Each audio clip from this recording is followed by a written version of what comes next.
Hello എല്ലാവർക്കും നമസ്കാരം. എല്ലാവർക്കും ജീനാസ് ഫാമിലി വുമൻസിലേക്ക് സ്വാഗതം. അപ്പം ഇന്നും നാട്ടിലുള്ള ഒരു വീഡിയോ ആണ്. അപ്പം നമ്മൾ നാട്ടിലിരിക്കുന്ന സമയത്ത് നല്ല മഴയായിരുന്നു. രാവിലെ എണീറ്റപ്പോഴത്തേക്കിന് നല്ല മഴ കണ്ടുകൊണ്ടാണ് നമ്മൾ എണീറ്റത്. അപ്പം ഇത് കഴിഞ്ഞ മഴയത്ത് മുഴുവനും ഇടിഞ്ഞു പോയതാണ്. ഇനി മഴ കഴിഞ്ഞിട്ട് വേണം ശരിയാക്കാനായിട്ട്.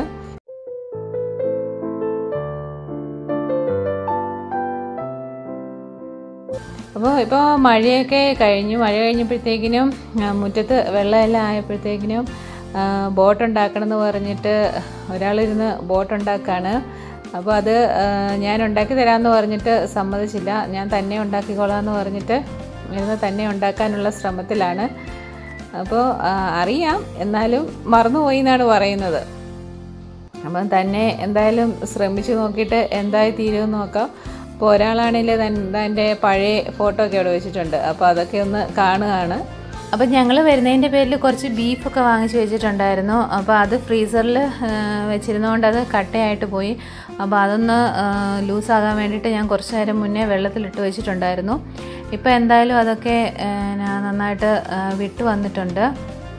അപ്പോൾ ഇനി ഇത് വെച്ചിട്ട് നമുക്കൊരു ബീഫ് കറി, ബീഫ് ഫ്രൈയും ഉണ്ടാക്കാമെന്നാണ് വിചാരിക്കുന്നത്. വളരെ എളുപ്പത്തിൽ നമുക്ക് ഉണ്ടാക്കാം. നല്ലൊരു കോട്ടയം സ്റ്റൈലൊരു ബീഫ് ഫ്രൈ ഉണ്ടാക്കാമെന്ന് വിചാരിക്കുന്നത്. അപ്പോൾ ഉച്ചയ്ക്കത്തേക്കിന് വേണ്ടിയിട്ടുള്ള ചോറ് ഞാനിവിടെ കുക്കറിലിട്ട് വെച്ചിട്ടുണ്ടായിരുന്നു. അപ്പോൾ ഇനി ഇതൊന്ന് തിളപ്പിച്ച് ഊറ്റി കഴിയുമ്പോഴത്തേക്കിനും ചോറ് റെഡിയാകും. കുക്കറിലായതുകൊണ്ട് പെട്ടെന്ന് തന്നെ നമുക്ക് ചോറ് ഉണ്ടാക്കിയെടുക്കാം. അപ്പോൾ ബീഫ് കറിക്ക് വേണ്ട സാധനങ്ങളൊക്കെ റെഡിയാക്കിക്കൊണ്ടിരിക്കുകയാണ്. ഞാനിവിടെ ഒരു കഷ്ണം ഇഞ്ചി എടുത്തിട്ടുണ്ട്. അതേപോലെ തന്നെ കുറച്ച് വെളുത്തുള്ളി എടുത്തിട്ടുണ്ട്. അതേപോലെ 2 സവാള എടുത്തിട്ടുണ്ട്. പിന്നെ മുളക് പൊടി, മഞ്ഞൾപ്പൊടി, കുരുമുളക് പൊടി, ഗരം മസാല, പിന്നെ കുറച്ച് മീറ്റ് മസാല. ഇതെല്ലാം കൂടെ നമുക്ക് ബീഫിലേക്ക് നന്നായിട്ടൊന്ന് തേച്ച് പിടിപ്പിക്കണം. നന്നായിട്ട് തേച്ച് പിടിപ്പിച്ച് ഒരു അരമണിക്കൂർ വെച്ചതിന് ശേഷം ഒരു കുക്കർ എടുത്തിട്ട് നന്നായിട്ട് എണ്ണ ചൂടായി കഴിയുമ്പോൾ അതിനകത്തേക്ക് കടുക് ഇട്ട് കൊടുക്കാം. നമ്മുടെ നാട്ടിലെല്ലാത്തിനും കടുക് യൂസ് ചെയ്യും. പിന്നെ അതിനകത്തേക്ക് നമുക്ക് അരിഞ്ഞു വെച്ചിരിക്കുന്ന സവാള ഇട്ട് കൊടുക്കാം. ഞാൻ പറഞ്ഞല്ലോ 2 സവാളയാണ് ഞാൻ എടുത്തത്. പിന്നെ ഇഞ്ചിയും വെളുത്തുള്ളിയും കൂടെ പേസ്റ്റ് ആക്കിയതും അതിനകത്തേക്ക് ചേർത്ത് കൊടുക്കാം. പിന്നെ നാട്ടിലായതുകൊണ്ട് തന്നെ കറിവേപ്പിലയ്ക്ക് യാതൊരു പഞ്ഞവും ഇല്ല. അതുകൊണ്ട് തന്നെ നമുക്ക് ആവശ്യത്തിന് കറിവേപ്പില ഇട്ട് കൊടുക്കാം. കറിവേപ്പില ഏറ്റവും നല്ലതാണ്. എത്ര കൂടുതലിടുന്നോ അത്രയും നല്ലതാണ്. ഇതിനകത്തേക്ക് ഞാൻ 1 സ്പൂൺ മുളക് പൊടിയും കൂടെ ചേർത്തു. അതേപോലെ അല്പം മഞ്ഞൾ പൊടിയും കൂടെ ചേർത്ത് കൊടുത്തു. നമ്മൾ അരച്ച് വരട്ടി വെച്ച സമയത്ത് ഇത് ചേർത്തിരുന്നത് കൊണ്ട് തന്നെ അധികം ചേർക്കേണ്ട ആവശ്യമില്ല. ഇതിൻ്റെ ഈ സവാളയുടെ കളറൊന്ന് വെളുത്തിരിക്കാതിരിക്കാൻ വേണ്ടിയിട്ട് മാത്രം നമ്മൾ ചേർത്ത് കൊടുക്കുന്നതാണ്. അല്പം ഗരം മസാലയും കൂടെ ചേർത്ത് കൊടുക്കുന്നുണ്ട്. ഇനി ഇത് നന്നായിട്ടൊന്ന് വഴറ്റിയെടുക്കണം. അതേപോലെ തന്നെ ഇതിലേക്ക് ഞാൻ ആവശ്യത്തിന് ഉപ്പ് ചേർത്ത് കൊടുക്കുന്നുണ്ട്. ഉപ്പൊക്കെ അവനവൻ്റെ ആവശ്യത്തിന് നമുക്ക് ചേർത്ത് കൊടുക്കാം. ഇനി ഇത് നന്നായിട്ടൊന്ന് മിക്സ് ചെയ്യുക. നന്നായിട്ട് മിക്സ് ചെയ്ത് നന്നായിട്ടൊന്ന് വഴറ്റിയെടുക്കാം. ഇതിനകത്തേക്ക് കുറച്ച് വെള്ളം ചേർത്ത് കൊടുക്കുകയാണ്. നമ്മൾ മിക്സിയിൽ അരച്ചെടുക്കുമ്പോൾ അതൊന്ന് കഴുകി ഒഴിച്ചാലും മതി. അത്രയ്ക്ക് വെള്ളം ആവശ്യമുള്ളൂ. അത് കഴിഞ്ഞ് ഇനി നമുക്കതിനകത്തേക്ക് അരച്ച് വെച്ചിരിക്കുന്ന ബീഫ് ചേർത്ത് കൊടുക്കാം. ബീഫ് ചേർത്ത് കൊടുത്തു കഴിഞ്ഞാൽ ശ്രദ്ധിക്കേണ്ട കാര്യം, ഇത് നന്നായിട്ടൊന്ന് യോജിപ്പിച്ചെടുക്കണം. സവാളയും എല്ലാം കൂടി നന്നായിട്ടൊന്ന് യോജിപ്പിച്ച് എണ്ണയെല്ലാം കൂടി നന്നായിട്ട് ബീഫിലൊന്ന് മിക്സ് ആകണം. അതുകൊണ്ട് അത് മാത്രം ഒന്ന് ശ്രദ്ധിച്ചാൽ മതി. എല്ലാം വളരെ എളുപ്പത്തിൽ നമുക്ക് തയ്യാറാക്കി എടുക്കാവുന്നതേ ഉള്ളൂ. അത്ര വലിയ പണിയുള്ളതൊന്നുമല്ല. കുക്കറിലായതുകൊണ്ട് തന്നെ നമുക്ക് പെട്ടെന്ന് തന്നെ ചെയ്തെടുക്കാവുന്നതേ ഉള്ളൂ. അപ്പോൾ ഇപ്പം ഞാൻ നന്നായിട്ടിത് എല്ലാം കൂടി മിക്സ് ചെയ്തെടുത്തിട്ടുണ്ട്. ഇനി കുക്കർ നമുക്ക് അടച്ചു വെച്ചിട്ട് നന്നായിട്ട് വേവിച്ചെടുക്കാം. ഈ ബീഫിൻ്റെ വേവെന്ന് പറയുന്നത് ഓരോ ടൈപ്പ് അനുസരിച്ചായിരിക്കും. സാധാരണ ഒരു നോർമലായിട്ടുള്ള രീതിയിലാണെങ്കിലും 1 വിസിൽ വന്നതിന് ശേഷം നമുക്ക് തീ ഒന്ന് ഏറ്റവും കുറച്ച് വെച്ചിട്ട് ഒരു 20 മിനിറ്റ് തീയിൽ വെച്ച് കഴിഞ്ഞാൽ ഓഫ് ചെയ്യാം. ഓഫ് ചെയ്ത് കഴിഞ്ഞിട്ട് അതിൻ്റെ ആവിയെല്ലാം പോയി കഴിയുമ്പോഴത്തേക്കിനും അത് വെന്തിട്ടുണ്ടായിരിക്കും. അതായത് ഇവിടെ റെഡി ആയിട്ടുണ്ട്. വളരെ പെട്ടെന്ന് തന്നെ നമുക്ക് തയ്യാറാക്കി എടുക്കാവുന്നതേ ഉള്ളൂ. അധികം പണിയുള്ള കാര്യമൊന്നുമല്ല. അപ്പോൾ ഇതിൽ നിന്ന് തന്നെയാണ് ബീഫ് ഫ്രൈക്ക് വേണ്ടതും ഞാൻ എടുക്കാൻ പോകുന്നത്. അപ്പോൾ അതുകൊണ്ട് തന്നെ അങ്ങനെ ഫ്രൈക്ക് വേണ്ടി സെപ്പറേറ്റ് ഉണ്ടാക്കുമോ കറിക്ക് വേണ്ടി സെപ്പറേറ്റ് അങ്ങനെയൊന്നുമില്ല. ഇതിൽ നിന്ന് തന്നെ എടുത്തിട്ട് തന്നെ നമുക്ക് നന്നായിട്ട് ഫ്രൈ ചെയ്തെടുക്കാം.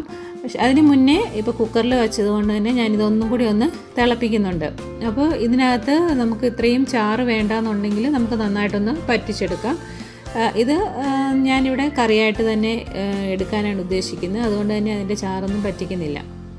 ഇനിയിപ്പോൾ ഫ്രൈ ഉണ്ടാക്കാനായിട്ട് നമുക്ക് ഇതിനകത്തുനിന്ന് തന്നെ എടുക്കാം. അപ്പോൾ അതിന് വേണ്ടിയിട്ട് ഒരു പാൻ വെക്കുക. പാൻ വെച്ചിട്ട് എണ്ണ ഒഴിക്കുക, ആവശ്യത്തിന് എണ്ണ ഒഴിക്കുക. എണ്ണ ഒഴിച്ച് ചൂടായതിന് ശേഷം ഞാൻ അതിനകത്തേക്കൊരു കാൽ മുറി തേങ്ങ അത് കൊത്തി അരിഞ്ഞ് വെച്ചിട്ടുണ്ട്. നമ്മുടെ കോട്ടയംകാരുടെ ഒരു വീക്ക്നെസ്സാണ് ബീഫിനകത്ത് ഇത്തിരി തേങ്ങ ചേർക്കുക എന്നുള്ളത്. ആ ഒരു സ്റ്റൈലിലായതുകൊണ്ട് തന്നെ ഞാനിവിടെ തേങ്ങ ഇതിനകത്ത് ചേർക്കുന്നുണ്ട്. അതേപോലെ ഞാൻ നേരത്തെ പറഞ്ഞ പോലെ തന്നെ കറിവേപ്പില ആവശ്യത്തിനുള്ളത് കൊണ്ട് നമുക്ക് ആവശ്യത്തിൽ കൂടുതൽ കറിവേപ്പില ചേർത്ത് കൊടുക്കും. കറിവേപ്പില എത്രയും ചേർക്കുന്നോ അത്രയും ടേസ്റ്റ് കൂടത്തേ ഉള്ളൂ. അതേപോലെ തന്നെ ബീഫ് നന്നായിട്ട് ഫ്രൈ ആകുന്ന കൂടെ ഈ കറിവേപ്പില നന്നായിട്ട് ഫ്രൈ ആയി വരും. അപ്പോൾ ഒരു പ്രത്യേക ടേസ്റ്റും മണമൊക്കെ ആയിരിക്കും. അപ്പോൾ ഞാനിവിടെ നേരത്തെ തയ്യാറാക്കി വെച്ചിരിക്കുന്ന കറിക്കകത്തുനിന്ന് തന്നെ അധികം ചാറില്ലാതെ ബീഫ് കഷ്ണങ്ങൾ അതിനകത്തേക്ക് ചേർത്ത് കൊടുക്കിടുകയാണ്. അല്ലെങ്കിൽ നമ്മൾ ഒരുപാട് നേരം അതിട്ട് പറ്റിക്കേണ്ടി വരും അതിൻ്റെ ചാറ്. പിന്നെ അതുകൊണ്ടാണ് അധികം ചാറ് എടുക്കാതെ ഞാൻ ബീഫ് കഷ്ണങ്ങൾ മാത്രം എടുക്കുന്നത്.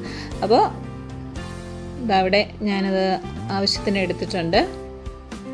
അപ്പോൾ ഇനി ഇതൊന്ന് നന്നായിട്ട് മിക്സ് ചെയ്യണം.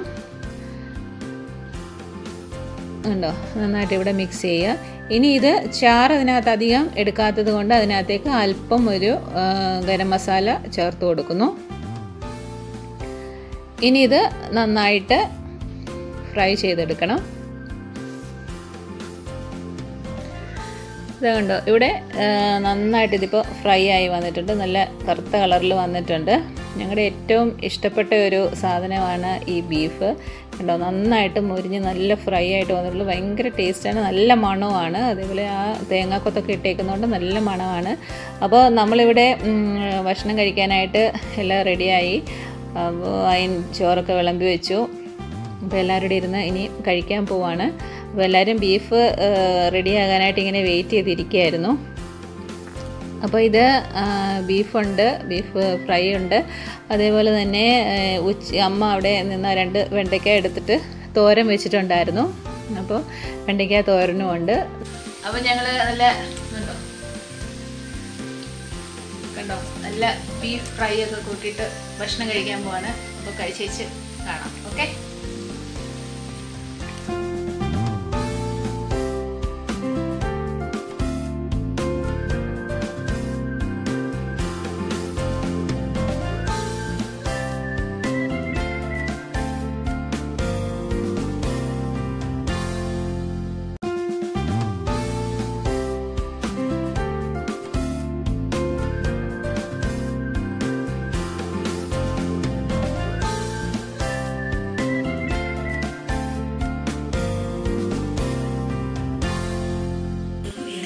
അപ്പം ഞങ്ങളങ്ങനെ ഫുഡൊക്കെ കഴിച്ച് കഴിഞ്ഞു. ഇങ്ങനെ ഇരിക്കുകയാണ്. ഇതാ ഒരു സ്വീറ്റ്സ് ഒക്കെ കഴിച്ചിട്ട്, ഇത് പേടയാണ്,